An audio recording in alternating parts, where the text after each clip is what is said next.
Okay guys, nagluto ako ngayon guys ng parang pork steak, pero hindi naman ito pork steak guys. Kung sa amin ito guys, tawag ito guys ay nilapad.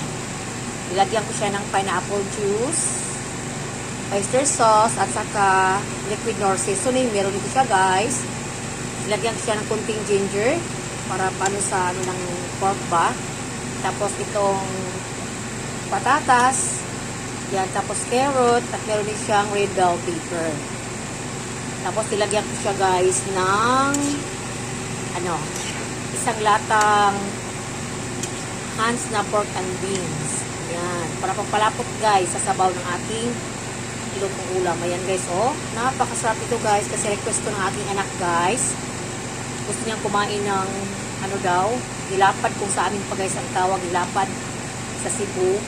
Pero ang cutting ko nito guys para siyang steak. Yan, hindi ko siya iwan ng maliit ba. Yan, kasi para siyang steak. Yan, oh, ang sarap ng kanyang sabaw guys. Yan. Tapos nakaluto na rin ako ng kanin guys. Ano ito siya guys, lunch namin. Tapos dala na, dinner. Yan, kasi marami ito siya guys. Yan na, ang ating parang pork steak. Pero hindi naman guys, nilapad siya sa amin. Napakasarap ito guys. Tapos marami itong pineapple juice. Hindi ko lang lagyan ng pineapple slice.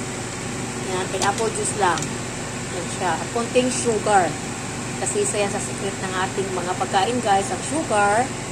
Lalo na sa mga ulam. Yan. Thank you for watching everyone. Ang sarap ito guys. Kain tayo everyone. Lamig kainin. Yan ang ating nilapad.